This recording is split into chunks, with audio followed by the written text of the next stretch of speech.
Right. Hello student, myself Neha Valvi. I am an assistant professor in a Silver Oak University. Today we are going to discuss about standard deviation. In a statistic, we learn a mean, median and mode. Now let's go on the next topic, that is a standard deviation. So let's start. Here are the outlines: introduction, group data, ungroup data, deviation, standard deviation and some examples. Introduction. Standard deviation is a fundamental concept in a statistics that measures the amount of variation or dispersion in a set of values. It quantifies how spread out the values in a data sets are around the mean of the data sets. Standard deviation is a statistical measure that indicates the spread of data points around the mean. A higher standard deviation implies greater variability in the data, while lower standard deviation indicates that the points are closer to the mean. तो basically what is the standard deviation, किस लिए use होता है? तो जब data set पे हमने mean, median, mode, ये सारी चीजों से हमने अगर एवरेज वगैरह निकाल लिए, तो स्टैंडर्ड डेविएशन जो है वो हमें एक अमाउंट देता है हमारे डेटा का कि वो पॉजिटिव में है, नेगेटिव में है, हाई है, लो है। तो इसके लिए हम लोग स्टैंडर्ड डेविएशन का यूज करते हैं। हाईएस्ट स्टैंडर्ड डिविएशन जो है वो ज्यादा वेरिएबिलिटी, डेटा की वेरिएबिलिटी जो है वो ज्यादा देता है, जहाँ पे लोअर स्टैंडर्ड डिविएशन है वो डेटा पॉइंट्स को मीन से ज्यादा क्लोजर है वो दिखाता है। Group data. यहाँ पे ग्रुप डेटा की डेफिनेशन दी गई है। ग्रुप डेटा इन्वॉल्व्स ऑर्गेनाइज रो डेटा इनटू इंटरवल्स और a group instead of listing every individual values. Data points are grouped together based on a range of values. तो group data क्या होता है? Group data मतलब कि आपको एक रेंज दी हुई है कि जैसे कि 10 to 20, 21 to 30, 31 to 40। तो ये एक हमने एज का ग्रुप ले लिया।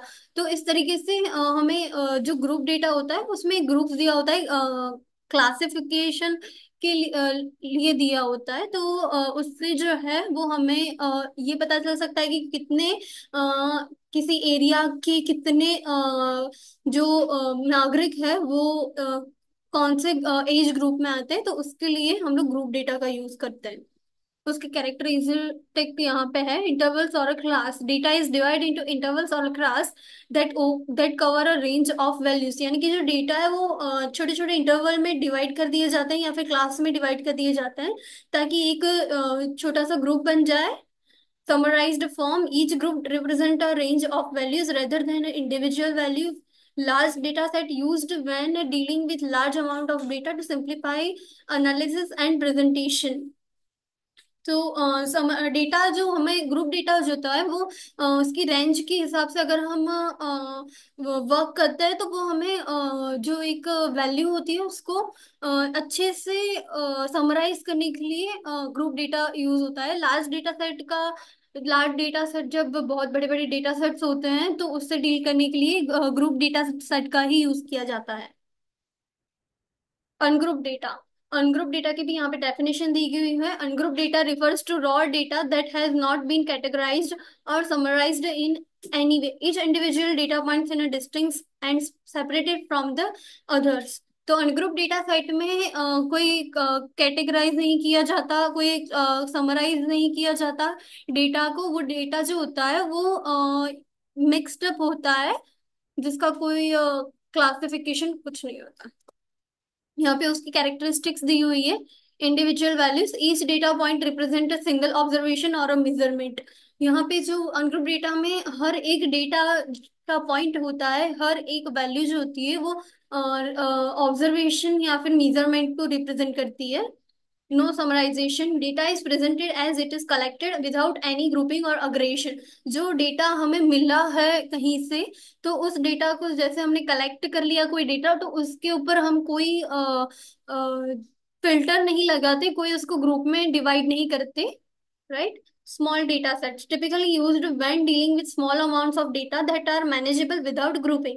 स्मॉल डेटा सेट होते हैं जो हम ग्रुप के बिना भी मैनेज कर सकते हैं। अगर बड़े डेटा सेट होते तो उसको ऑब्वियसली ग्रुपिंग में ही करना चाहिए, ताकि वो हमें हमारे एनालिसिस के लिए इजीली हम लोग उसको एनालाइज कर सके। अगर बड़ा डेटा सेट हुआ तो हमें उसी तरीके से करना है। और अगर छोटा डेटा सेट है तो हमें अनग्रुप डेटा सेट में मोस्टली जो डेटा सेट होता है वो छोटा वाला ही होता है, small amount of data sets होते हैं, तो उसको आसानी से एनालाइज करना होता है।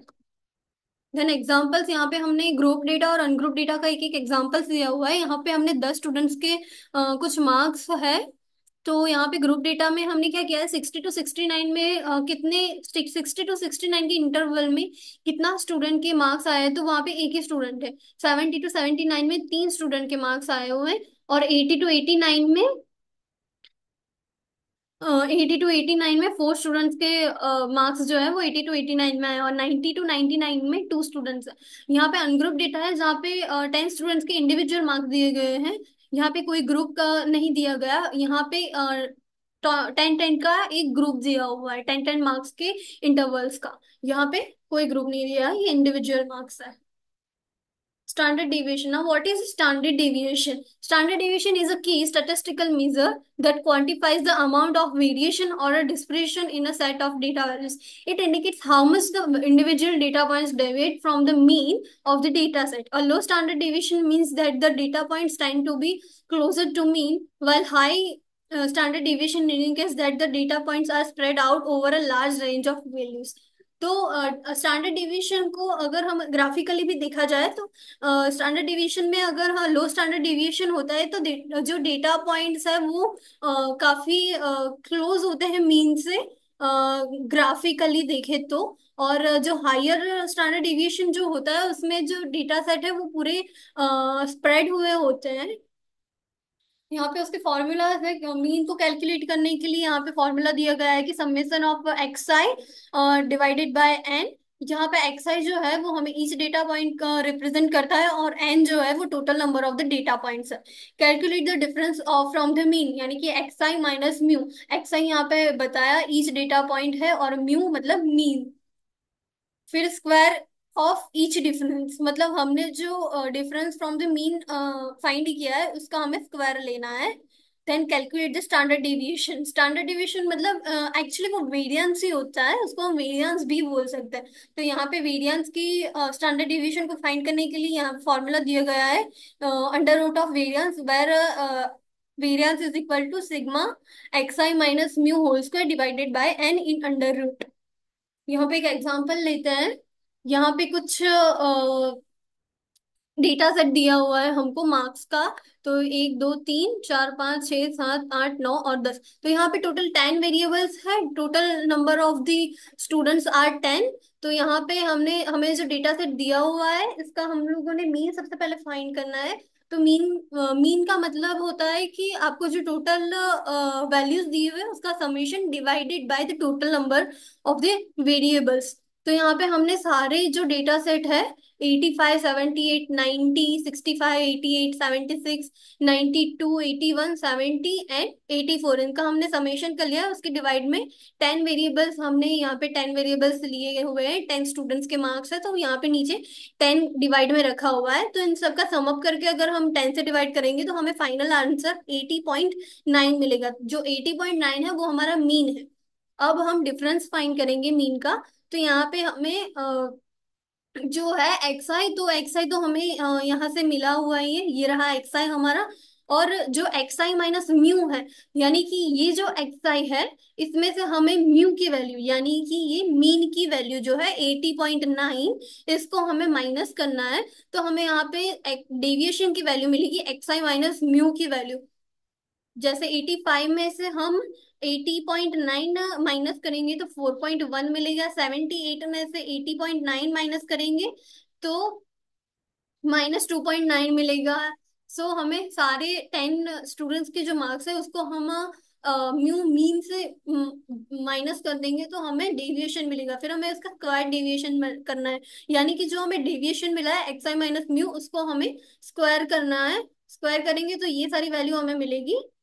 फिर कैलकुलेट द वेरिएंस। अब वेरिएंस को फाइंड करने के लिए क्या करना होता है कि हमने ये जो जितने भी स्क्वायर डिविएशन मिले हैं 16.81 8.41 यहाँ तक 9.61 तक, ये जो कॉलम है यहाँ पे जितनी भी वैल्यू है हमें इनका सम अप करना है और डिवाइडेड बाय 10 10 मतलब ये जो जितने वेरिएबल्स है, टोटल हमारे 10 स्टूडेंट थे, राइट? तो स्क्वायर डेविएशन के डिवाइड में ये जितने भी 10 वेरिएबल्स हैं उनका सम अप करके हमें डिवाइड में 10 रखना है। तो हमें वेरिएंस की वैल्यू मिलेगी 68.69। अब हमें स्टैंडर्ड डेविएशन फाइंड करना है, राइट? यहाँ पे हमने वेरिएंस तो फाइंड कर लिया। Standard deviation I mention also already कि स्टैंडर्ड डेविएशन का मतलब होता है अंडर रूट ऑफ वेरिएंस। तो यहाँ पे हमने वेरिएंस की वैल्यू तो मिल गई, अब उसको हम अंडर रूट ऑफ करेंगे, उसका स्क्वायर रूट निकालेंगे तो हमें 8.29 की आसपास की वैल्यू मिलेगी, जो हमारा स्टैंडर्ड डेविएशन है, राइट? तो आज हमने स्टैंडर्ड डेविएशन के क्या है, कैसे वर्क करता है, उसके फॉर्मूलाज, उसके एग्जांपल्स वगैरह सब कुछ देखा है। I hope you guys today you guys learn very important thing about the standard deviation. Thank you so much for your time.